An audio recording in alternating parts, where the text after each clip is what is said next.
Então, boa noite, moçada.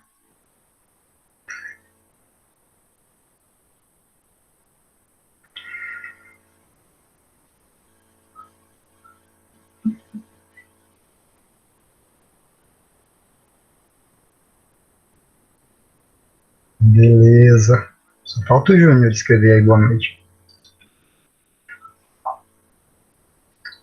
Moçada, então, ó, como é que vai ser a dinâmica desses encontros nossos, né? O layout, vamos assim dizer. Então, eu falo um pouco da teoria, para a gente lembrar, daí a gente trabalha os medicamentos e as condições, né, em cima do que a gente passou em cada encontro, tá? E vocês podem interromper a cada instante que achar necessário, fazer pergunta ou acrescentar alguma coisa, algum comentário, né? Ou algum conhecimento, tá? Então, quanto mais vocês participarem, mais legal fica e menos tedioso, né? Imagino para vocês aí. Beleza? Então, medicamentos para dor.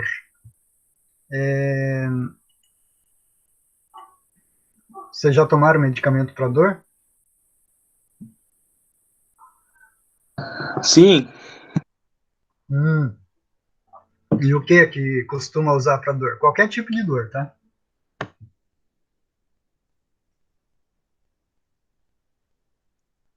Dipirona, paracetamol, codeína, tramadol.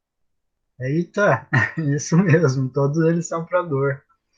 E será que assim tem alguma diferença importante como ele, entre eles? A gente pode ir usando de forma sem nenhum critério? Ou tem alguns tem critérios, existem critérios para a gente escolher esses medicamentos, né? Quando que eu tomo uma dipirona? Quando que eu tomo um paracetamol? Para que dor que é bom? Uma codeína, um tramadol, que é o tramal, né? Vocês sabem a diferença? Relembrar um pouco lá da farmacologia, mas vamos aplicando ela no dia a dia, na prática nossa. Então, para a gente fazer um uso racional dos medicamentos, né, eu vou me ater também mais aos MIPs, tá, os medicamentos isentos de prescrição, que eu acho uma grande oportunidade para nós farmacêuticos atuarmos, né, fomentando, melhorando a saúde das pessoas. Tá? Parece que é bobinho, né, a gente dispensar medicamentos isentos de prescrição, mas, galera, ajuda muito, viu? Nessas épocas de pandemia, que todo mundo foge de médico, então o conhecimento que a gente tem pode contribuir para a saúde das pessoas é muito valioso, né? Desde que usado, é claro, né? Só conhecer sem aplicar de pouco adianta também. E aplicar os medicamentos sem conhecer também não é a forma mais adequada. A gente pode explorar bem mais isso daí. Então, moçada, os medicamentos para a dor, de forma geral, né? Vocês já citaram a dipirona e o paracetamol, né? Esses dois medicamentos, eles são realmente analgésicos, né? Eles têm um efeito sobre a dor.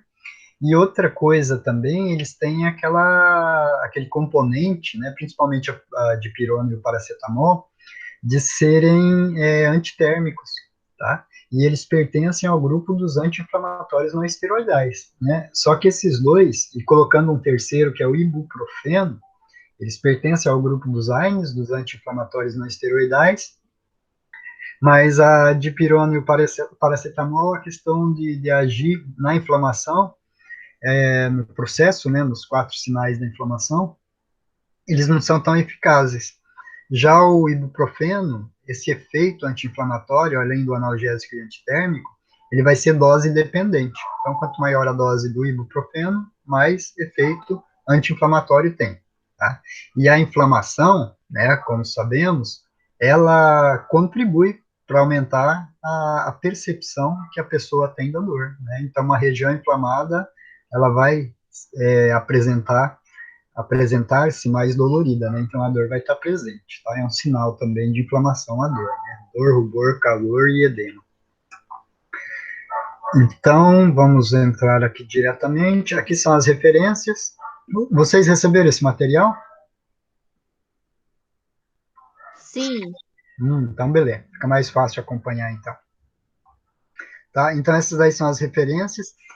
Destacando essa última aí, tá? O manual MSD, Merck Sharp Dome. Ele, versão para os profissionais de saúde. vocês entram lá e sobre doença, tá? Escreve qualquer doença que vocês têm interesse, né? Então ele traz uma abordagem bem voltada para médico, assim, mas eu acho interessante os farmacêuticos ter essa visão que o médico tem, e para a gente fazer algumas abordagens na farmácia é importante. Então é interessante nós treinarmos a nossa mente para trabalhar, para fazer uma abordagem das queixas dos pacientes, clientes que chegam na farmácia, dentro desse formato, né, que o Manual Merck Sharp ele apresenta, tá? Então vocês abusem disso daí. E lá também, além da questão diagnóstica, tem o tratamento e o farmacológico, né, os medicamentos. Gente, então, né, vocês são capazes de me dizer, de lembrar alguma dor que foi muito marcante na vida de vocês?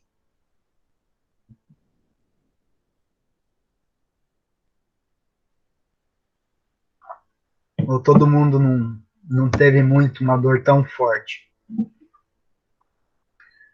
Ah, essa questão da dor forte, fraca, né, ela é muito relativa, né? Cada pessoa vai perceber isso daí de forma diferente, né? Vai ter uma resposta também diferente à dor. Tá?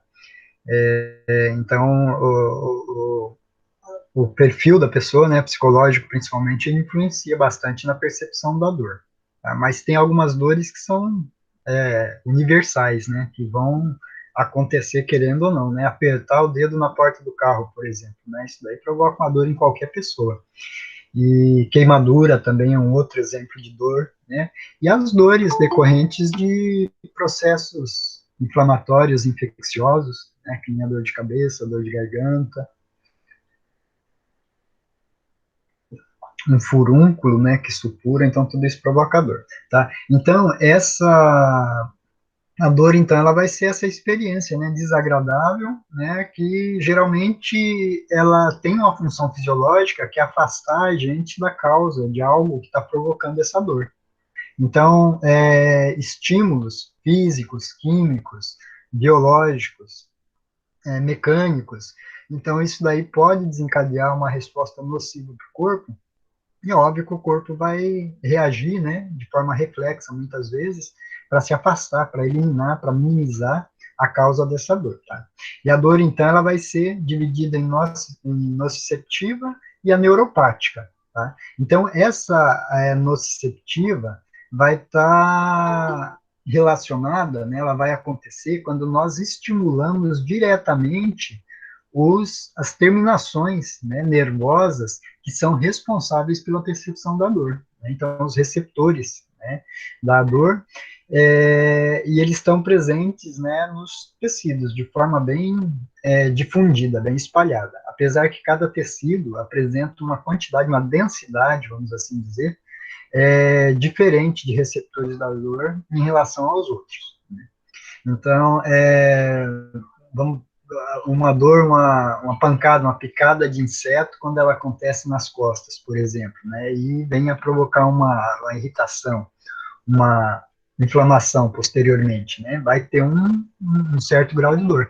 Agora, se esse inseto pica a ponta do dedo, que tem uma quantidade de receptor para dor bem mais forte, então parece que o dedo está doendo mais, né, vai ter uma resposta, a gente vai perceber isso como se fosse bem mais intenso, né? Uma das causas disso é essa densidade, essa quantidade que tem por unidade de volume ou de superfície de tecido, de terminações de receptores para dor, tá? Então, isso daí é a dor nociceptiva. Depois, um outro tipo de dor é a dor neuropática.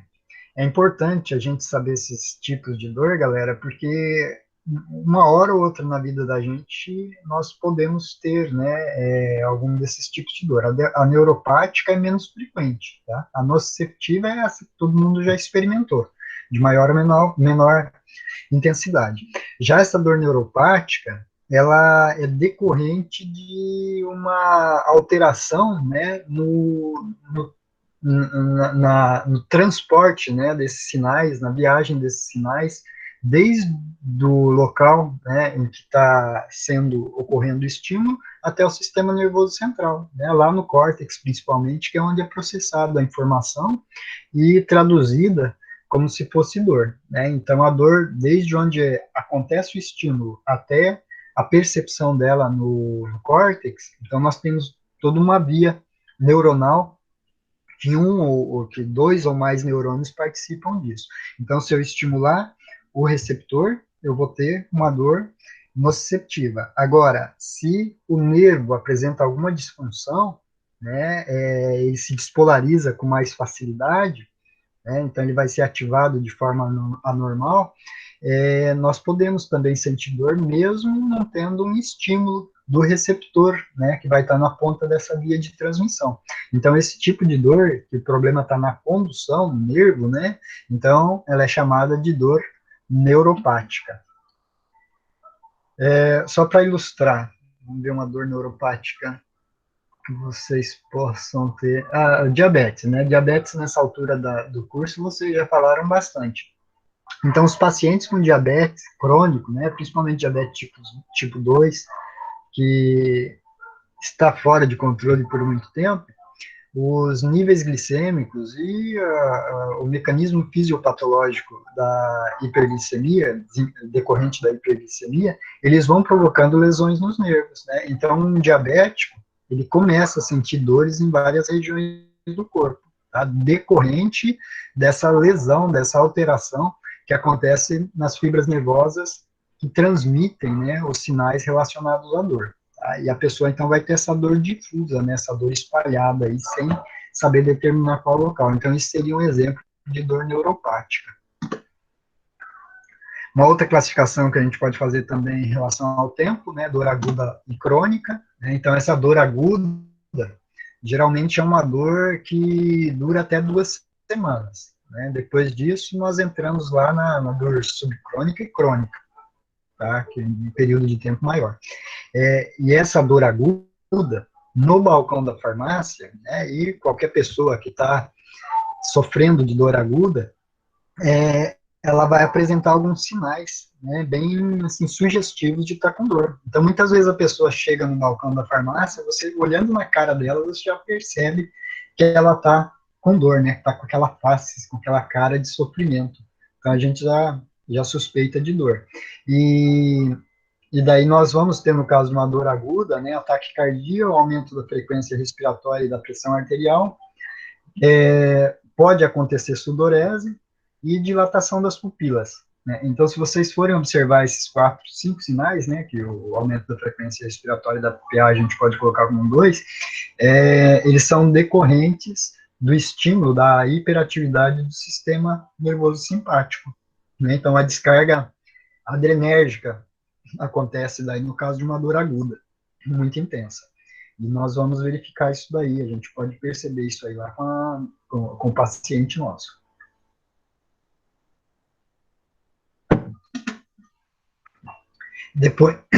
Depois da crônica, né, quando essa dor persiste por mais de 3 meses. Né, então, ela surge, não é eliminada, né, e permanece por esse período mais prolongado aí.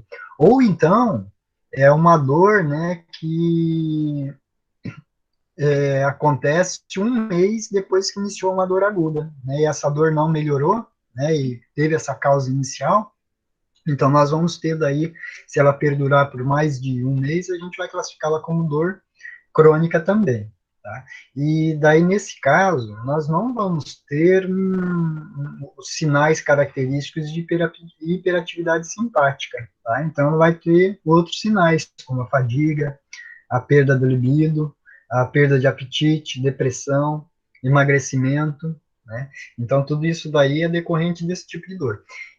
Imaginem vocês, quem já teve uma dorzinha de cabeça, né, que pegou lá uma gripe, uma infecção de garganta, seja lá qual, insolação demais, e daí ficou com dor de cabeça. Aquilo lá dura algumas horas e pode se estender por poucos dias.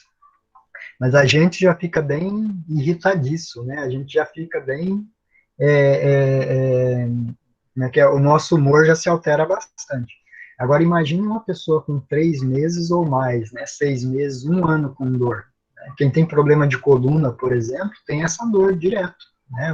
Deita, não tem uma posição que a dor diminui, está em pé, está trabalhando, está parado.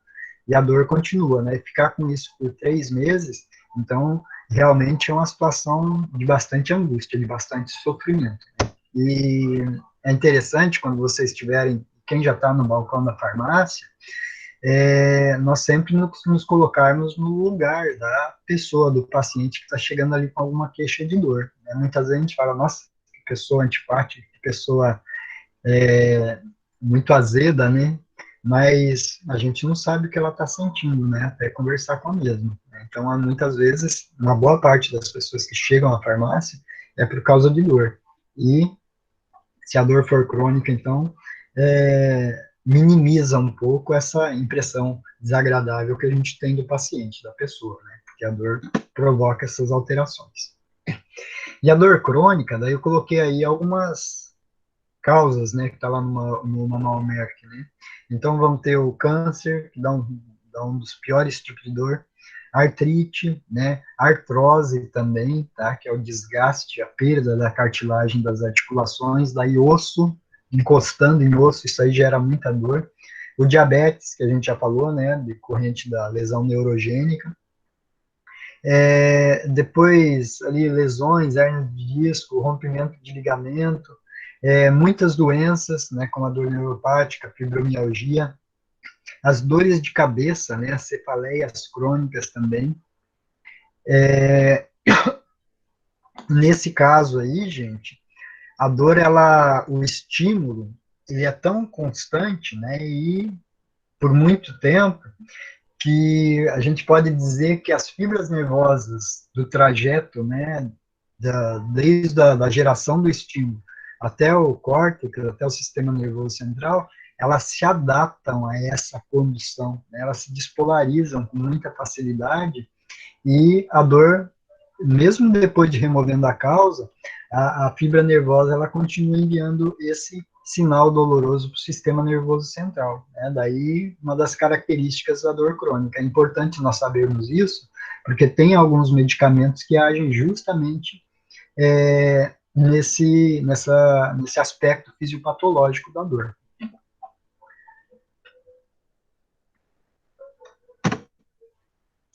Depois, ó, uma outra coisa que é importante também, né, principalmente lá no balcão da farmácia, é a gente ter essa ideia de que existe a dor somática e a dor visceral. Tá? A dor somática é essa que acontece quando se estimula os diferentes receptores para dor difundidos pela maior parte dos tecidos do nosso corpo. Né? Então, ali está colocando, né, na pele, na tela subcutânea, na fáscia muscular, em outros tecidos conjuntivos, no periósteo, endósteo, nas cápsulas articulares. Então, essa dor aí, ela geralmente, né, ela pode estar em queimação, né, principalmente se os tecidos relacionados à derme estiver envolvido, tá?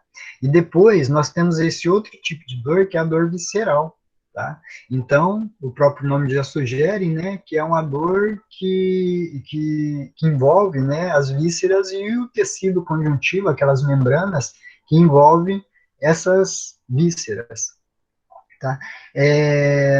Então, o exemplo mais característico que nós temos, né, de dor visceral são as cólicas, tá? Então, as cólicas, né, ela ocorre daí quando envolve os tecidos da região do abdômen, principalmente, que tem em sua constituição fibras musculares do tipo lisa, né? Então, nesse caso aí, nós vamos ter o quê? A bexiga, os ureteres, o útero, o intestino, né, de forma geral, os ductos biliares e pancreáticos, que são musculatura lisa também, tá? O estômago, que é musculatura lisa. Então, nesses casos, o que está provocando a lesão, o estímulo lá nesses órgãos, nessas vísceras, além de desencadear uma resposta dolorosa, eles podem provocar uma contração intensa dessa musculatura. Né? E uma contração intensa e prolongada, nós chamamos isso de espasmo. Né? Então, uma dor espasmódica, né? De contração dessa musculatura. Imaginem como se fosse uma cãibra, né, que acontece nos músculos esqueléticos, mas isso acontecendo na musculatura lisa. Né? Então, quem já teve cólica intestinal, cólica renal, cólica menstrual, além do processo que gera a dor, que lesa o tecido, nós temos essa resposta de contração intensa da musculatura, que vai provocar esse espasmo. Para cólica, o que, que a gente costuma indicar? O que, que a gente costuma tomar quando está com cólica? Alguém pode me dar o nome de algum medicamento usado para cólica? Abdominal, renal, menstrual? Buscopan. Buscopan é bem-vindo.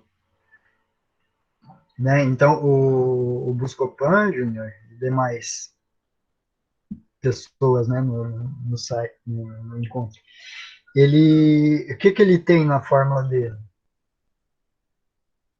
Escopolamina. Isso. Escopolamina, é um anti-inflamatório, né? Escopolamina é anti-inflamatório esteroidal ou não esteroidal? Vocês lembram lá da farmacologia? O que, que a escopolamina faz? Como que ela atua no corpo? Não lembro, professor. O que, que é a escopolamina? Que grupo farmacológico que ela se enquadra? Eu não lembro desse. Não esteroidal, né? Não esteroidal. Ô, fucem na internet aí, ô, se é para procurar na vida do artista famoso, a galera acha rapidinho, né? Agora, a escopolamina, vocês podem acessar a internet e ver o que, que ela é. Sintam-se livres. Então, me respondam aí, como é que a escopolamina age no nosso organismo? Vai lá, vou disparar o cronômetro aqui, hein? Tic-tac. É um antagonista de receptores muscarínicos. Ah, então é um antagonista de receptores muscarínicos, né? Então é um agente anticolinérgico, né? Que os receptores muscarínicos, eles são ligantes, eles têm como ligante a acetilcolina. Então, ó, lá a musculatura lisa, ela tem o principal neurotransmissor envolvido na contração dessas fibras musculares é a acetilcolina. Então, o Buscopan, que é um anticolinérgico, muscarínico, ele vai competir daí com esse estado, né, de estímulo da musculatura desencadeado pela acetilcolina, né? Daí ele provoca um relaxamento na musculatura, tá? É interessante a gente ter essa ideia do mecanismo de ação, por quê? Porque o Buscopan, ele é válido para alguns tipos de dor. Né? Então, para uma dor que tem a contração de musculatura lisa, né? Uma dor de garganta, por exemplo, né? O pessoal não vai tomar Buscopan para dor de garganta. Ou uma dor muscular, né? Uma dor muscular também, uma lesão, levou uma pancada no músculo ali, ele está doendo. Ninguém vai tomar o Buscopan, né, para isso. Tá? Ele não é bem-vindo porque o sítio de atuação dele é na musculatura lisa, principalmente, né? A gente quer que ele haja na musculatura lisa, na musculatura esquelética, não, né? É claro que ele vai agir em outros receptores também, né? Receptores colinérgicos presentes em outros tecidos, muscarínicos. Mas ele é mais específico para quando tem essa contração da musculatura lisa. E muitas vezes, gente, o pessoal toma Buscopan para qualquer dor, tá? Quem está em farmácia ou quando vocês começarem a ter uma vida mais permanente em farmácia, vocês vão ver, eu tomei um Buscopan lá e resolveu, né? É que às vezes tomam Buscopan composto, que o Buscopan tem o simples, só Buscopan, né? Que é só escopolamina, e tem o Buscopan composto, que é uma associação de escopolamina com dipirona, né? Então, quem está fazendo o efeito lá é a dipirona nesses casos. Daí é claro, né? Ela é um analgésico que vai agir de forma bem mais ampla, não só na musculatura lisa. Daí acaba recebendo não, né? Acaba se beneficiando com o efeito analgésico dessa dipirona, tá? Mas não é bem-vindo, porque daí vai estar tomando escopolamina sem ter necessidade. Beleza?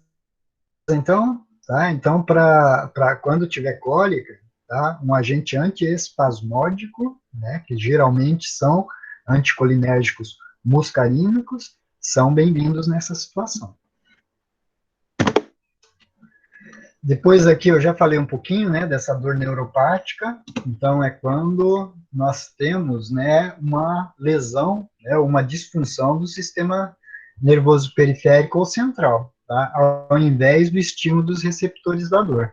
Então, nessa figura que está sendo apresentada para vocês, ó, lá à esquerda, né, nós temos as terminações nervosas livres, né, que muitas vezes não, né, na maioria dos casos são essas terminações, os receptores para dor. Tá?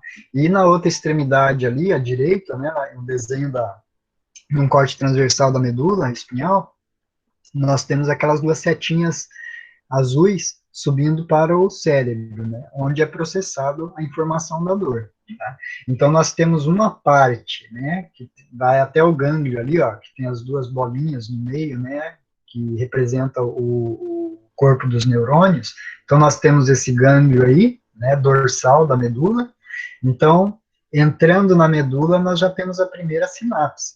Né? Então, nós temos, no caso da ilustração, 2 neurônios, né, na parte pré-sináptica, entrando saindo lá do tecido e entrando na medula, e depois, na medula para cima ali, nós podemos ter uma ou mais terminações nervosas que levam esses impulsos lá para o cérebro, para o córtex, onde é processado. Então, em qualquer um desses locais, então, esquecendo a ponta da terminação nervosa, melhor dizendo, né, em qualquer uma dessas partes do axônio do neurônio, nós podemos ter disfunção. E ele daí se despolariza com muita facilidade. Né? Se ele despolarizar, ele está conduzindo um impulso. Se ele é uma fibra, né, que lá no final se liga na região do cérebro, que percebe a dor, então se a gente despolarizar esse neurônio, ou essa via neural, né, formada por 2 ou mais neurônios, a gente vai ter um sinal de dor. Né? Então a dor neuropática, ela acontece isso daí, quando eu tenho uma lesão desses nervos periféricos ou centrais. Tá? Daí, esse tipo de dor, né, então nós vamos ter o quê? Nós vamos ter alterações também táteis, né, então a pessoa perde a sensibilidade, a pessoa pode se queixar de queimação, né, então quando vocês tiverem a oportunidade, né, de ter uma pessoa que é diabética e não controla aquilo, né, e já faz um bom tempo, alguns anos que ela está nessa situação, volta e meia ela se queixa, né, eu não sinto muito bem, né, o toque, né, eu já não sinto mais, às vezes eu sinto dor, uma queimação nos pés, nas mãos, formigamento, né, então esses 3 sinais, esses 3 sintomas aí, é sugestivo, lá na farmácia, né, a gente perceber que, sugestivo não, é relacionado daí com uma eventual dor neuropática. Vocês querem ver um exemplo, né, que muitos de nós já tivemos de alteração da condução nervosa que provoca dor, é quando a gente fica muito tempo sentado numa determinada posição, né, e a circulação sanguínea ela é comprometida, gera um pouco de hipóxia tecidual, falta oxigênio, e o nervo precisa de oxigênio para funcionar, né, o neurônio. Então, ele fica um pouco disfuncional, e quando a gente muda a posição, a gente sente aquela formigação intensa, adormecimento, né, e às vezes até uma dor, né, no local, encosta no local ali, dá uma dor terrível, difusa, uma dor espalhada, assim. Então, a pessoa que tem dor neuropática, né, ela vai sentir algo nesse sentido, com essas características, né, um pouco mais exacerbado, um pouco mais dolorido. No caso de quem fica muito tempo numa posição, à medida que esse movimento e o sangue circula, a normalidade da região logo volta, né? Mas quem tem dor neuropática, não, isso daí é contínuo, né? Então é muito, muito desagradável, né? Uma dor do tipo neuropática. Tá? Ali está dizendo, né, os vários exemplos de dor neuropática, o herpes, né, ele costuma provocar esse tipo de dor, mesmo depois que as lesões da viral, né, da herpes, elas se curam, muitas pessoas podem ainda continuar sentindo a dor no local. Então, daí já é uma dor neuropática, né, a lesão, né, a eclosão decorrente da atividade viral, já não existe mais, já se resolveu, não tem mais erupção na pele, mas a pessoa continua sentindo essa dor. Então, é um exemplo de dor neuropática pós-herpética. Daí a neuropatia diabética. Aí eu coloquei outros exemplos que são menos comuns, né? Mas na farmácia, volta e meia, a gente ouve falar, né? Pessoas que tiveram acidentes, né, de N naturezas, lesou uma determinada região e comprometeu a função das fibras nervosas dessa região, ela vai ficar com uma dor crônica, né? Mesmo depois de sarar, né, mesmo depois da cura, ela fica como sequela essa dor. Né? Quando faz cirurgia, né, outras doenças, a síndrome do complexo de dor regional, tá?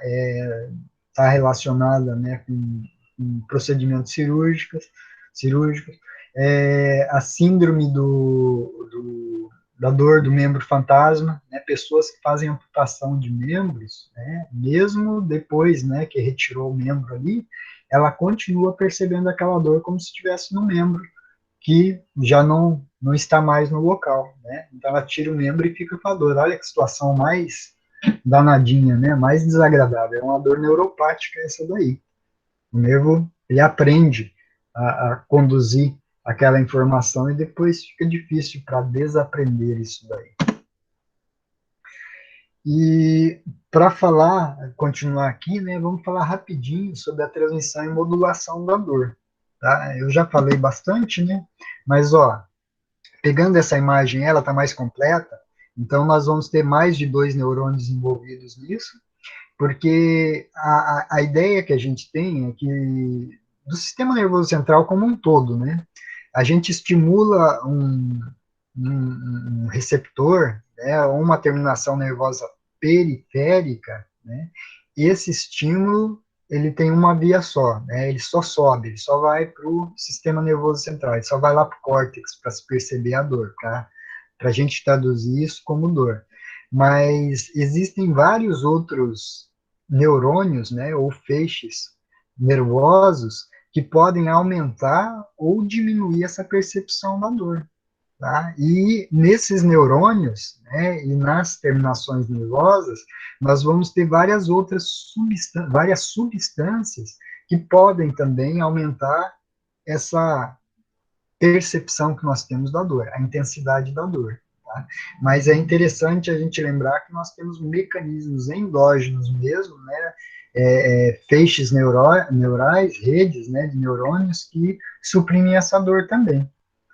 Vocês já ouviram falar? Nossa, na hora eu estava fazendo tal coisa, me machuquei, né, e eu nem senti, né, passou algumas horas depois daí que a dor veio aparecendo, né, sem tomar nenhum medicamento, né. Então, na hora ali, aquela descarga adrenérgica que dá, numa dor aguda, por exemplo, parece que ela desencadeia também respostas inibitórias na percepção dessa dor. Tá? Parece não, né? Ela desencadeia essas respostas daí para minimizar um pouco a dor. Tá? Então, é decorrente dessas vias supressoras, né, inibidoras da dor. E é claro que nós vamos ter também algumas vias e algumas substâncias que estimulam mais a transmissão desses impulsos, né, e a gente percebe a dor como sendo mais intensa. Tá? Então, ali, de novo, né, de baixo até em cima, a gente estimula o nervo periférico, tá? Ele despolariza, ele conduz isso daí até a medula. Na medula, pegando só as setinhas que vão para cima ali, ele pode, né, estimular um neurônio, né, que tem o seu corpo no tronco encefálico, no tálamo, né, e chegando até o córtex. E no córtex também, e no tronco encefálico, nós podemos ter outros neurônios, agora vendo as setinhas descendentes ali, que aumentam ou diminuem daí essa condução ascendente, né, do tecido periférico para o córtex, tá? Então eles podem diminuir ou aumentar daí essa condução dos neurônios no feixe ascendente ali. E aí, gente, os diferentes tipos de medicamentos vão atuar aí, conforme as substâncias envolvidas.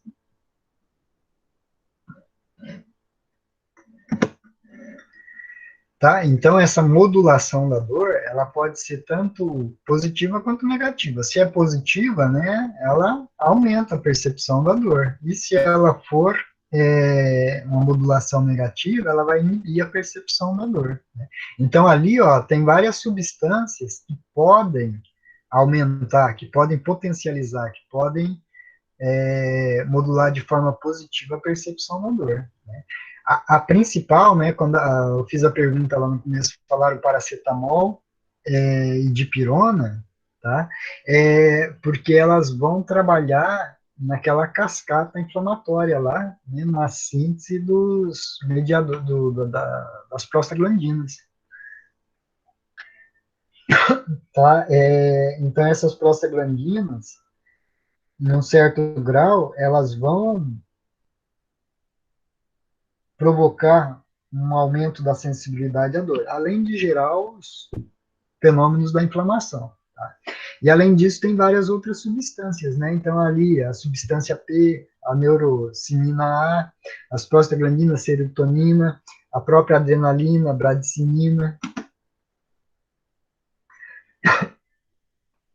Tá? E aqui, né, nós temos, a gente continua, né? Mas aqui agora, nesse próximo slide sobre a modulação da dor, nós temos outros mediadores químicos que eles suprimem um pouco essa resposta à dor. Né? Então, como exemplo de substâncias endógenas que provocam isso, nós temos as endorfinas e algumas monoaminas, né? A serotonina, a noradrenalina, apesar de que o mecanismo de ação na condução da dor dessas substâncias ainda não está bem estabelecido, né, compreendido.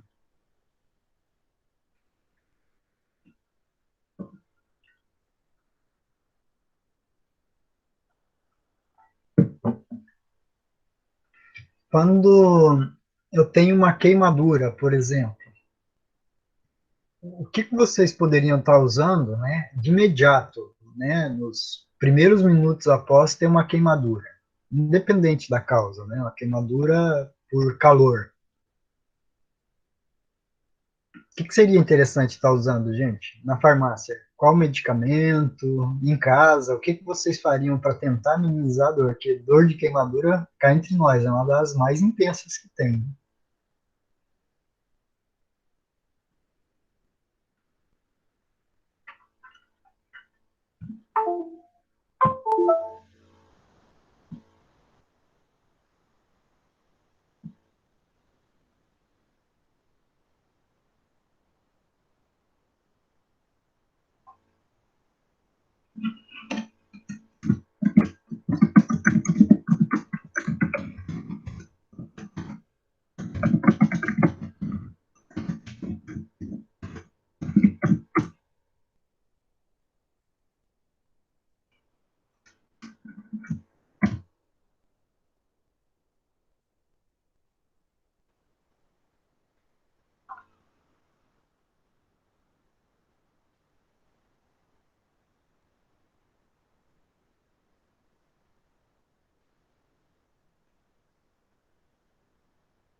Paracetamol, dipirona, dexpantenol, queima-livre, sulfadiazina de prata.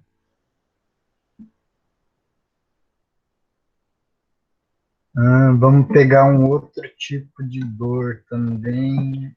Suponhamos que tenha caído, né? Estava caminhando ali, caiu, esfolou, né? Naquela calçada de cimento, que nem uma lixa, esfolou o joelho. Né? Criança, acontece muito isso. O que tem de imediato para aliviar aquela dor? Né? O que poderíamos estar usando para minimizar a dor nesse momento? Podem escrever de novo. Não precisa. O que vocês usam no dia a dia, né? Ralou o joelho, o que eu faria? Né? Qual medicamento eu aplicaria? Metiolate, água analgésica, antisséptico, metiolate, nebacetim. Tá. Galera, esses medicamentos para dor, será que diminui a dor na hora ali? Ninguém colocou álcool 70, né? É bom também, né? Olhem só que interessante. Nesse caso, né, logo após, seja queimadura ou seja o esfolado na pele ali, o estímulo ele tá sendo mais proeminente, ele está acontecendo. Gente, com álcool a criança vai chorar ainda mais. Quando eu era criança, os pais de vocês já devem falar, o mertiolate, ele tinha álcool e acetona na forma, né? E vinha com aquele negócio para cima da gente, tá? Então a gente chorava bastante mesmo, né? Às vezes se machucava e você escondia o machucado para não passar mertiolate. Hoje o mertiolate arde menos, tá? Mas, ó, focando na dor desses medicamentos, a gente tem que saber o mecanismo que está envolvido nesse momento. Nesse momento, eu estou estimulando o quê? Eu estou estimulando as terminações nervosas que ficaram expostas ali. Tá? Então, o jeito mais adequado de eu fazer uma diminuição, né, da percepção na dor, que faria efeito, eu estou falando só para dor, tá? O que vocês falaram aí, tudo é válido, né? Mas assim, eles não minimizam tanto a dor. Tá? O mais adequado seria usar um anestésico local. Tá? Você já viu um sprayzinho que tem benzocaína? Né? Benzocaína, ele é um agente anestésico local, ele inibe, né, o transporte de sódio, ele é um bloqueador, né, do transporte de sódio. O nervo entra em hibernação, a terminação nervosa entra em hibernação ali. Quem já foi ao dentista, né, e tomou anestésico, que pertence a esse grupo farmacológico, a gente não percebe nada, nem dor, nem movimento, né, mais nada nem a própria percepção do tamanho da região, né? Por isso que dá aquela impressão que está inchado, está enorme, né? E perde a mobilidade também. Por quê? Porque a gente bloqueia todos os nervos ali. Sejam os sensitivos, né, para dor, sejam os sensíveis para tato, que a gente não percebe o tato, e sejam os efetores, né, os motores também, que a gente não consegue mexer aquela região. Tá? Então, num exemplo desses dois exemplos que eu falei para vocês, para minimizar a dor, né, de imediato assim que a gente teria, era bloquear a transmissão nervosa. Tá? Depois ali, ó, na queimadura, né, a sulfadiazina de prata, né, o nebacetim, esfolado do joelho, né, dado como exemplo, o, o dexpantenol, tá? O paracetamol de pirona como analgésico, tá? Eles, posteriormente, eles têm um certo efeito, tá? Não é tão proeminente, né?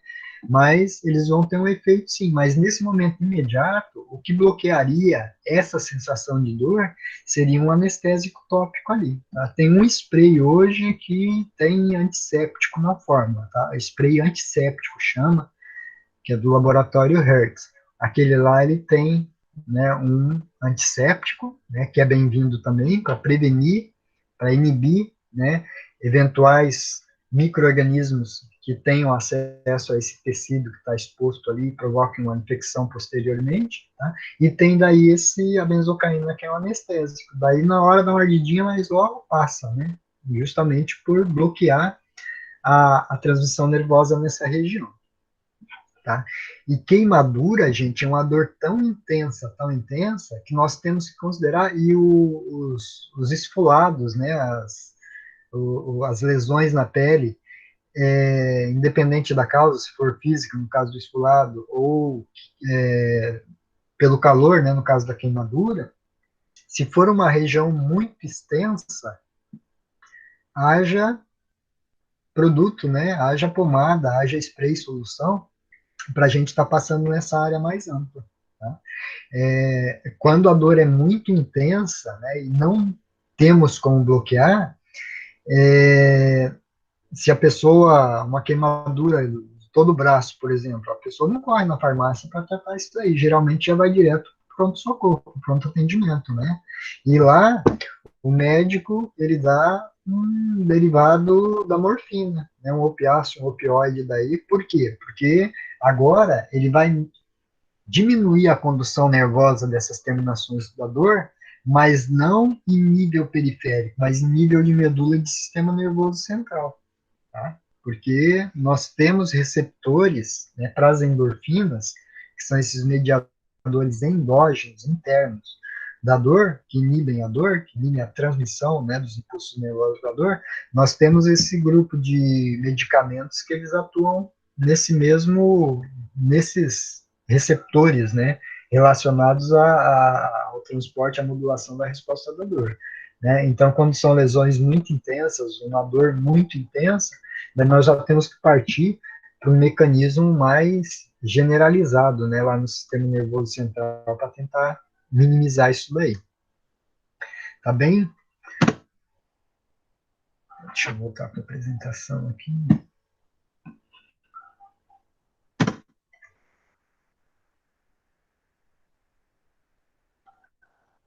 Aqui, ó, eu já, tá, estimulação repetitiva, né, ela pode aumentar a sensibilidade desses neurônios para dor, né, e daí nós vamos ter aquela dor crônica, a dor neuropática também.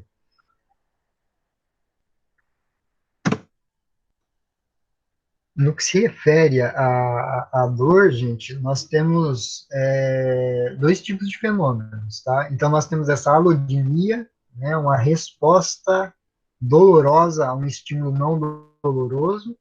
Então, pegamos o exemplo lá do membro, da perna, que ficou muito tempo numa posição. Logo que a gente começa a movimentar ela, se você encosta nela, um simples toque já dá uma queimação, já dá uma dorzinha desagradável. Então, seria um exemplo de alodinia. E depois nós temos a hiperalgesia, tá? Uma resposta dolorosa excessiva a um estímulo doloroso normal. Então, uma inflamação, uma espinha que está inflamada, né, que está incomodando, né? Se você apertar ela um pouco, né, ela já dói imensamente. A gente não aperta, né, justamente por causa dessa dor. Né? Então, um estímulozinho, um beliscãozinho, que seria tolerável, numa região que está inflamada, ela vai estar hiperalgizada. As prostaglandinas, elas têm essa capacidade de tornar as fibras, ou melhor, as terminações nervosas dos receptores da dor mais sensíveis à dor. Então, o estímulo que já é doloroso, ele é aumentado, né, já é potencializado. Então, isso aí, as prostaglandinas têm esse componente de hiperalgesia. Tá? Outra coisa que os fatores psicológicos também interferem, tá? Que como cada pessoa, né, vai sentir uma determinada dor, tem pessoas que são bem refratárias à dor, né, que tem cólica renal, que tem dor de cabeça forte, e não tá nem aí. Tem outras, né, que a dorzinha de uma dor de cabeça mais simples já derruba essa pessoa, né? Então vai variar de pessoa para pessoa também. Geralmente, galera, mulher é bem mais tolerante à dor do que o homem, tá? Não é conversa não, né? Então tem questões fisiológicas que a mulher é mais resistente à dor do que o homem. O homem, qualquer gripe, qualquer dorzinha já fica bem derrubado. né? E a mulher não, a mulher tá com dor lá, tá fazendo as coisas, é invejável isso daí, né? Essa questão psicológica também.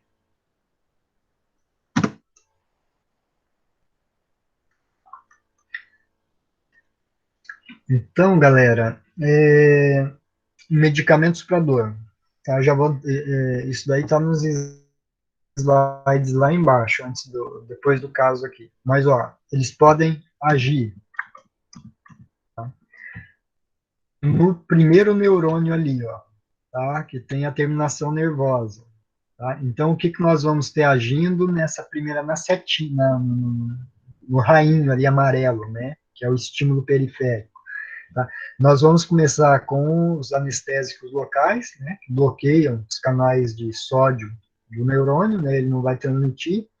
Nós temos daí uma região inflamada, né, as prostaglandinas, elas provocam dor porque elas tornam a região mais sensível, né, elas provocam hiperalgia. Então, se nós tomamos um anti-inflamatório, né, para minimizar a dor, é interessante que eu tenha inflamação no local. Né? Uma dipirona, um paracetamol, lá na nossa queimadura, logo depois que ela acontece, ou logo quando eu caio e esfolo o joelho, né, paracetamol e dipirona não vai fazer efeito nenhum nesse momento. Se depois eu tenho uma inflamação, né, que eu tive lesão tecidual, desencadeia toda aquela cascata de formação de prostaglandinas, daí sim os anti-inflamatórios, né, que inibem a síntese de prostaglandinas, aí eu já entro para o ibuprofeno, os diclofenaco, nimesulida, aí sim eles surtem um efeito bom. Por quê? Porque nesse caso eu tenho lesão tecidual e a síntese de prostaglandinas que está provocando essa dor. Né? Então os anti-inflamatórios são bem-vindos nessa situação. O que faz os anti-inflamatórios ter um uso generalizado, né, quase que universal para dor, é que a maior parte dos casos de dor nós temos resposta inflamatória envolvida. É por isso que eles funcionam bem. Tá? Uma dor aguda imediata, geralmente nós não temos inflamação, então não vai fazer um efeito adequado ainda. Depois, continuando ali, nós vamos ter mais os medicamentos que agem, tá, na transmissão desse impulso até lá ao córtex. Tá? Daí aqui nós vamos ter os opioides, opiáceos, tá? Os derivados da morfina, a própria dipirona e paracetamol também. Quando eu produzo prostaglandinas, vamos pegar um exemplo, uma infecção de garganta, né? Eu estou produzindo prostaglandinas ali, né? Eu tomo paracetamol, eu tomo dipirona para febre, mas de tabela eu também diminuo a dor. Por quê? Porque essas prostaglandinas sintetizadas, fabricadas, formadas no sítio inflamatório, elas não ficam só ali, elas se difundem para o sangue, para o sistema nervoso central, para vários outros órgãos. E elas podem também tornar essas fibras mais sensíveis à dor ali do sistema nervoso central. Então, quando eu tomo paracetamol e dipirona, mesmo não sendo um anti-inflamatório, eles são analgésicos, por quê? Porque eles inibem a ação dessas substâncias no sistema nervoso central. E daí me dá um certo conforto. Tá? A morfina e os seus derivados, né, os derivados do ópio, eles agem em receptores opioides que existem no sistema nervoso central. Se ligarem a esses receptores, a resposta, a percepção da dor cai a zero. Tá? Então, eles são usados em situações mais específicas. Eu espero que, à medida que a gente vai falando, vocês vão vendo que para cada dor, né, para cada causa de dor, para cada perfil de dor, um ou outro medicamento é mais adequado. E às vezes até associar os mesmos. Então, em nível de sistema nervoso central é isso, né? Então nós temos os derivados da morfina, os derivados do ópio aí. E eles agem não só na medula, como lá no córtex também, tá? No tálamo, né, no tronco, eles têm uma ação bem mais ampla. Tá? E depois também eu posso, no caso das dores, da dor crônica, né, o mecanismo de inibição e potencialização de modulação da dor, eles já são importantes, né? Aqueles neurônios que aprenderam, né, a transmitir a dor e não desaprendem, então nós podemos usar algumas substâncias de ação central que tentam diminuir essa atividade melhorar a atividade desses neurônios. Tá? Aí entra os agentes, alguns antidepressivos, tá? Pode favorecer isso, alguns anticonvulsivantes também, né, agentes antiepiléticos, eles podem ter efeito positivo aí, tá? Tem duas substâncias interessantes, importantes, né, na atualidade para dor crônica, que é a pregabalina e a gabapentina, então eles vão agir mais em nível do sistema nervoso central, tá? Os derivados da morfina, a morfina, codeína, tramadol, eles, assim como os antidepressivos, né, a gabapentina e a pregabalina, eles são medicamentos controlados, porque eles afetam outras funções do sistema nervoso central, além de poderem provocar dependência, né? Então, eles são medicamentos controlados.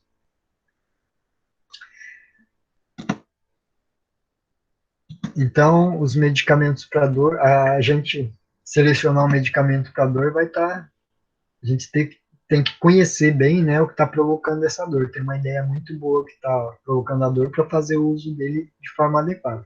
E outra coisa, gente, é quanto tempo que aquela dor está presente, ou quanto tempo o fator, né, que provoca a lesão tecidual está presente, porque daí cada medicamento, cada grupo farmacológico, ele vai ter uma melhor ação no decorrer do tempo que a dor está presente ali. Alguns nas fases iniciais, outros na fase intermediária, e se a dor se prolongar na dor crônica, daí nós vamos ter medicamentos mais adequados. Na prática, a dor, infelizmente, ela tem uma tendência a aumentar, né, em algumas doenças. Na prática, o que se tem é associar mais de um medicamento para a dor. O exemplo mais comum, né, que quem já está em farmácia deve ter visto, e quem não está vai ver, é a associação de paracetamol, né, que é um analgésico não esteroide, um anti-inflamatório lá do grupo dos não esteroidais, com a codeína, tá, ou com tramadol, que são opioides. Tá? Então tem uma associação boa, cada um age num determinado local ali da transmissão da dor. Tranquilo, moçada? Eu acho que a gente já está fechando a nossa hora, né? Então, a semana que vem a gente vai discutir esse caso aqui e falar de forma mais detalhada sobre esses medicamentos para dor. Tá? E usar esse caso aqui como ilustração e fazer mais comentários que acontecem no dia a dia no balcão da farmácia.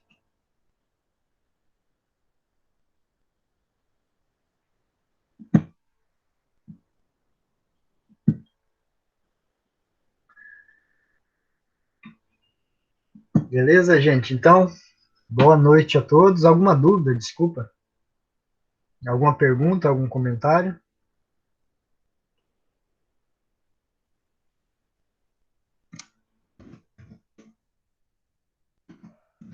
Tudo certo, professor. Beleza, só escrevam boa noite aí que eu vou terminar a gravação. Obrigado, gente.